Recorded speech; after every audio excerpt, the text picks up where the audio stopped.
مسدس 6 مصروں والی نظم کو کہتے ہیں۔ اس کے ہر بند میں 6 مصرے ہوتے ہیں۔ اس کے پہلے 4 مصرے ہم قافیہ ہوتے ہیں اور آخری شعر کسی اور قافیہ میں آتا ہے۔ مسلسل واقعات یعنی قومی، سیاسی اور اخلاقی موضوعات کی ادائیگی کے لیے مسدس نہایت موزوں صنف ہے۔ اس میں روانی ہوتی ہے اور اثر انگیزی بھی۔ اردو میں الطاف حسین حالی کے مدح جدر الاسلام اور علامہ اقبال کا شکوہ جواب شکوہ چونکہ اسی طرز میں لکھا گیا ہے۔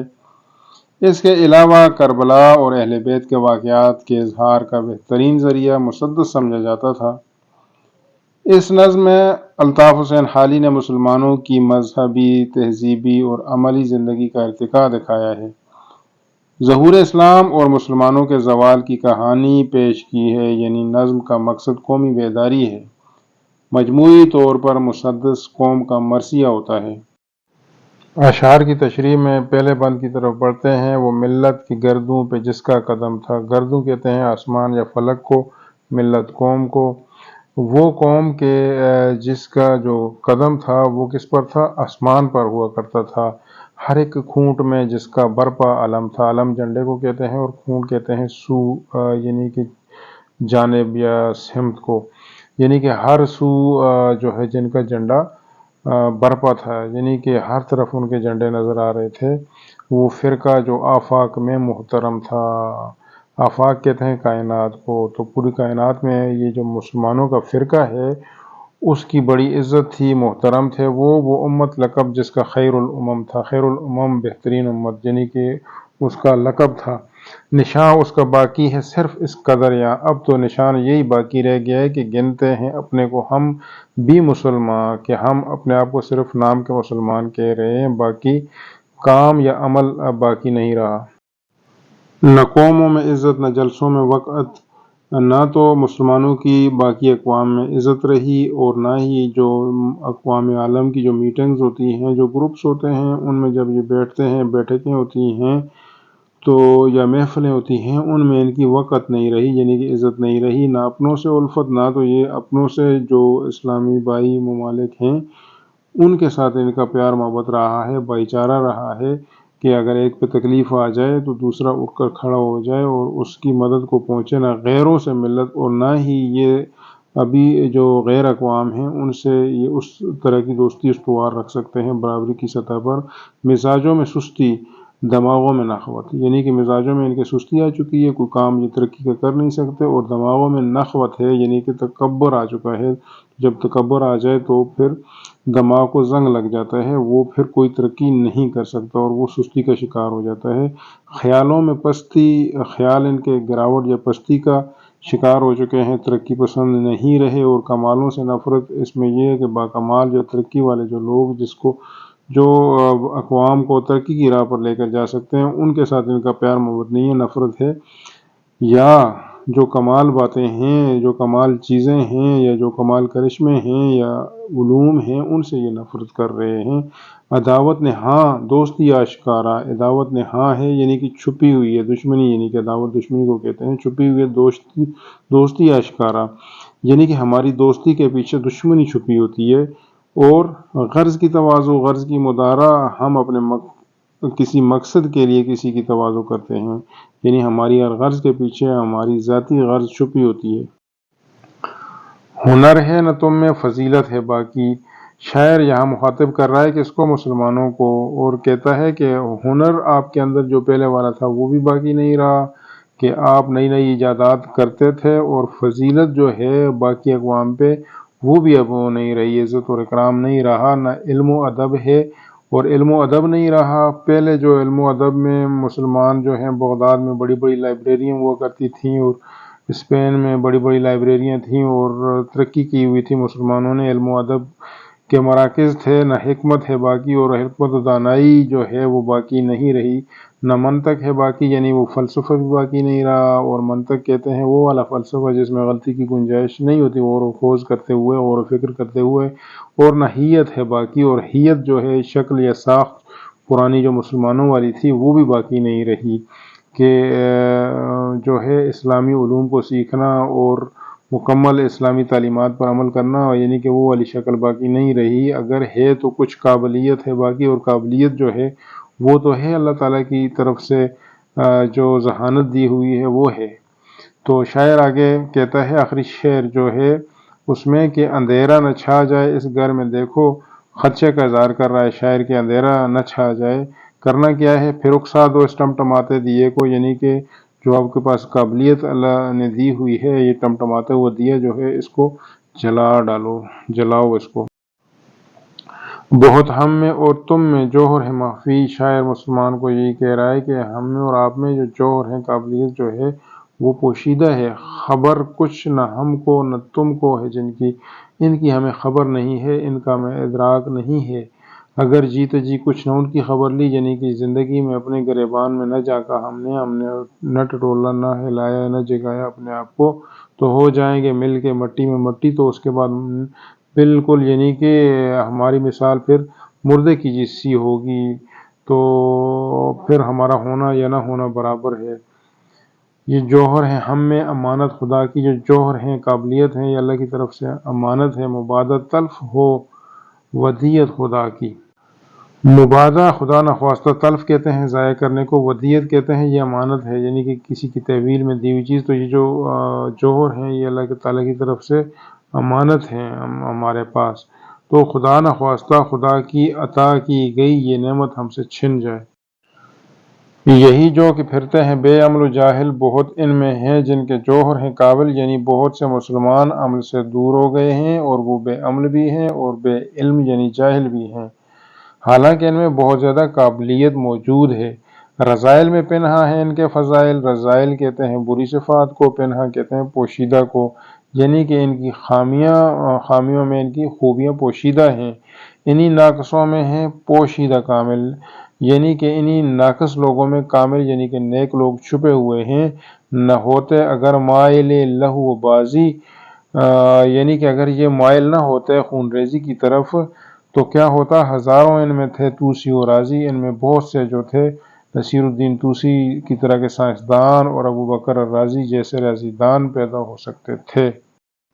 مشقت کی ذلت جنہوں نے اٹھائی، جہاں میں ملی ان کو آخر بڑائی، جہاں میں ملی یعنی کہ دنیا میں ملی ان کو کیا، آخر بڑائی، بڑائی کہتے ہیں بلند مرتبے کو۔ مشقت کی ذلت جنہوں نے اٹھائی، مشقت کی جو تکالیف ہیں جنہوں نے برداشت کی انہیں کیا ملا، جہان میں بڑائی ملی، بلند مرتبہ ملا، کسی نے بغیر اس کے ہرگز نہ پائی، اس کے بغیر یعنی محنت مشقت کے بغیر ہرگز کسی کو نہیں ملی، کیا نہیں ملی، فضیلت نہ عزت نہ فرما روائی۔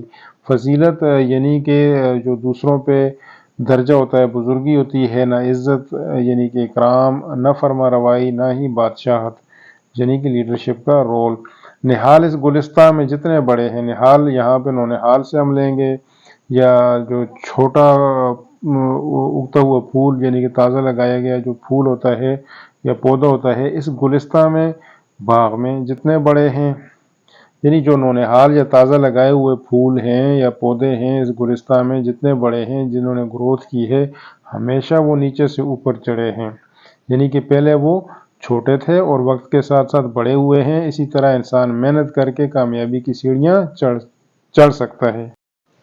پیج 66 پہ جو کوشچن ہے الطاف حسین حالی کے بارے میں آپ کیا جانتے ہیں، تو وہ ایک مشہور شاعر تھے اردو کے، 1837 میں پیدا ہوئے جبکہ 1914 میں انہوں نے وفات پائی۔ انہوں نے سر سید احمد خان کی اصلاحی تحریکوں میں بھی حصہ لیا تھا۔ شاعری میں جو حالی کا مشہور کارنامہ ہے وہ ان کی مسدس ہی ہے۔ حالی کے جو مسدس ہیں وہ اردو میں قومی شاعری کی اس نے بنیاد ڈالی تھی۔ 1857 کے حالات کے بعد مسلمان بہت زیادہ زوال پذیر تھے، تو ایسے میں سر سید احمد خان نے جب تحریک علی گڑھ شروع کی تو اس وقت ان کی خواہش یہ تھی کہ ایسی نظمیں لکھی جائیں جس سے مسلمان جاگ جائیں، تو ایسے میں کیا ہوا کہ انہوں نے الطاف حسین حالی سے مسدس لکھنے کی خواہش ظاہر کی تھی، تو انہوں نے پھر یہ مسدس لکھی تھی۔ مشقی سوالات کی طرف آتے ہیں۔ پہلا سوال ہے معنی سیکھیں، انہیں ایک دفعہ دیکھ لیں، ویسے ہم یہ اشعار کی تشریح میں تفصیلی طور پر ڈسکس کر چکے ہیں۔ دوسرے سوال کی طرف آئیں تو ہمارے آباء و اجداد جو ہیں کس مقام پر فائز تھے، پہلے بند کی روشنی میں بتائیں۔ تو ہمارے آباء و اجداد دنیا پر چھائے ہوئے تھے اور ان کا جو جھنڈا ہے وہ لہرا رہا تھا دنیا میں، اور دنیا ان کی عظمت کے گیت گاتی تھی، اور ساری امتوں میں انہیں کیا کہا جاتا تھا، خیر الامم، بہترین امت۔ دوسرے بند کی روشنی میں مسلمانوں کی موجودہ صورتحال کا جائزہ لینا ہے۔ تو جو تعلیم ہے یا جو ٹیکنالوجی ہے اس کو ہم نے چھوڑ دیا تھا، تو پھر کیا ہوا تھا کہ ہماری عزت دنیا میں نہیں رہی تھی اور ہمیں دنیا حقارت کی نظر سے دیکھتی تھی۔ مسلمانوں کا آپس میں اتفاق نہیں رہا اور دوسری جو قومیں ہیں ان کے ساتھ ہمارا میل جول نہیں رہا اور ہم سستی اور کائلی کا شکار ہو گئے اور آگے بڑھنے کا ہمیں شعور نہیں رہا، مجموعی سوچ ختم ہو گئی اور ذاتی اغراض کو ہم نے اپنا لیا۔ آگے جوہر ہے ہم میں امانت خدا کی سے کیا مراد ہے، یعنی کہ جو قابلیت ہے یہ ہمیں امانت ہے، ہمیں جو ہے نا اللہ تعالیٰ کی طرف سے خدا داد صلاحیت ملی ہوئی ہے اور اسے استعمال کر کے ہم اپنا کھویا ہوا مقام حاصل کر سکتے ہیں۔ آگے ہے شاعر کے نزدیک مسلمان توسی و رازی کے نقش قدم پر کیوں نہ چل سکے؟ تو اس کا جواب ہے کہ ہم نے علم و عمل کو چھوڑ دیا، اسی لیے توسی و رازی جیسے سائنسدانوں کے نقش قدم پر ہم نہیں چل سکے۔ آگے ہے شاعر زوال کے دور سے نکلنے کے لیے کس چیز کی تلقین کر رہا ہے؟ تو شاعر یہی کہہ رہا ہے کہ میں نے تو مشقت کریں گے تو ہم اپنا کھویا ہوا مقام حاصل کر سکتے ہیں۔ تیسرے سوال میں نظم کے مطابق درست لفظ لگا کر مصرعے مکمل کریں۔ قواعد میں ٹینسز ہیں یعنی کہ زمانے کے افعال ہیں، اس میں ماضی بعید جو ہے کسی کام کے کرنا جو ہونا جو ہے دور کے زمانے میں پایا جائے، یعنی کہ جیسے یوسف کراچی گیا تھا، یہ ماضی بعید میں آ جائے گا۔ ماضی شکیہ وہ فعل جس میں کسی کام کے کرنے یا ہونے کا گزرے ہوئے زمانے میں شک ہو، یعنی کہ ماضی ہو اور شکیہ ہو۔ سلیم کالج گیا ہوگا، یعنی کہ گیا ہوگا یا نہیں ہوگا ڈاؤٹ ہے۔ ماضی تمنائی میں تمنا ہوتی ہے کسی چیز کی ماضی میں، یعنی گزرے ہوئے زمانے میں۔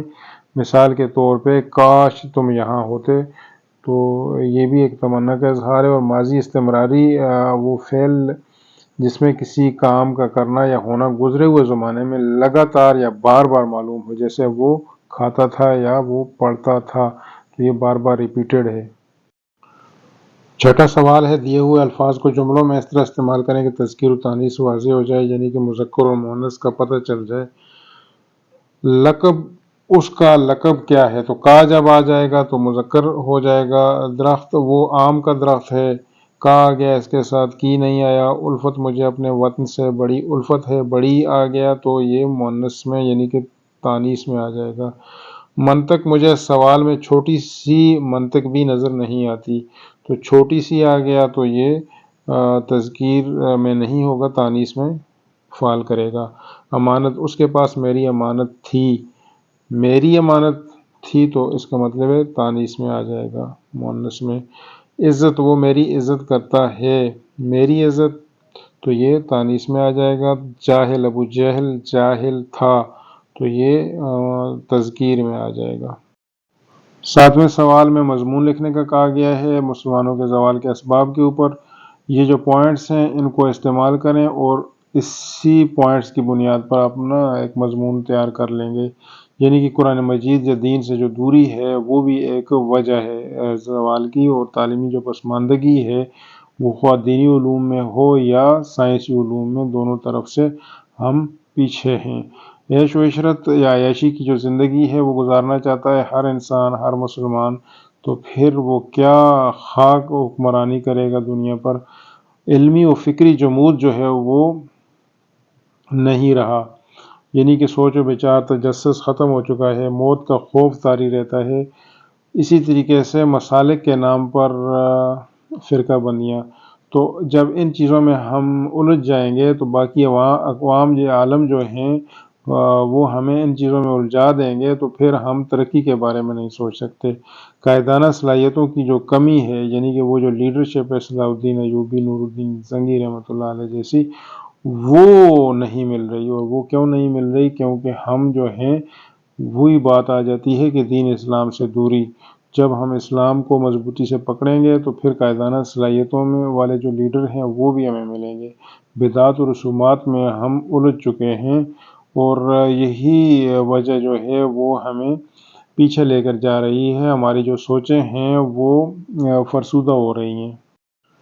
8th کوسچن جو ہے آپ کے اسکول کے ریلیٹڈ ہے تقریب کے، اور 9th کوسچن ہے ملکی ترقی کے لیے تجاویز کے موضوع پر ایک تقریر تیار کرنی ہے۔ تو تقریر جب تیار کرنی ہے آپ نے تو یہ جو پوائنٹس ہیں آپ ذہن میں رکھیں۔ کرپشن کو ختم کرنا ہوگا، بدعنوانی جو ہے اس کی روک تھام کرنی ہوگی۔ جہاں جہاں پہ کرپشن ہو رہی ہے یا بدعنوان عناصر بیٹھے ہوئے ہیں ان کو روکنا ہوگا، ان کی کرپشن کو سامنے لانا ہوگا، اور یہ حکومتی سطح پر ہو سکتا ہے۔ رشوت کا خاتمہ ہوگا اور مؤثر سزا اور جزا کا نظام ہوگا۔ تو جو لیڈرشپ ہے وہ یہ اسی نے کرنا ہے۔ بلا امتیاز انصاف کی فراہمی، یعنی کہ جو احتساب ہے وہ بھی ضروری ہے اور انصاف بھی ضروری ہے۔ سرمایہ کاری کے لیے محفوظ فضا اگر قائم ہوگی تو وہ اسی طریقے سے ہو سکتی ہے کہ سیکیورٹی فراہم کی جائے سرمایہ داروں کو، اور بڑی محفوظ فضا ہوگی تو وہ پھر آرام سے سرمایہ کاری کر سکتے ہیں اور اس طرح ملک ترقی کرتے ہیں۔ تاجر برادری سے تعاون کے ساتھ ساتھ اعتماد کی بحالی، تو ان کا اعتماد اسی طرح بحال ہو سکتا ہے کہ ان کے ساتھ رعایت وغیرہ برتی جائے، ٹیکسز میں کمی کی جائے، اور باقی جو سختیاں ہوتی ہیں حکومت کی طرف سے ان کو ختم کیا جائے۔ زرعی خود مختاری جو ہے وہ ہونی چاہیے۔ زرعی خود مختاری تب ہی ہوگی کہ جو کسان ہے وہ خود مختار ہوگا، اس کو اچھے ریٹس ملیں گے، اس کو کھادیں سستی ملیں گی، اور اس کو پانی وغیرہ یا باقی جو لوازمات ہیں فصلوں کے اگانے کے لیے اس میں حکومت اس کی مدد کرے گی۔ بیرونی قرضوں سے نجات جو ہے وہ بھی ضروری ہے۔ اگر وہ نجات مل جاتی ہے ہمیں بیرونی قرضوں سے تو پھر کیا ہوگا کہ ہم خود مختار ہو سکتے ہیں۔ جو ٹیکس ہیں ان کے نفاذ کو مؤثر کرنے کی ضرورت ہے۔ جو ٹیکس کا نظام ہے اس میں چوری نہ ہو، ہر قسم کے لوگ جو ہیں وہ ٹیکس ادا کریں، ہوا وہ چھوٹا ہے بڑا ہے، ہر قسم کی جو چوری ہے اس کے لیے ہم روک تھام کے لیے اقدامات کون کرے گا؟ یہ حکومت کرے گی۔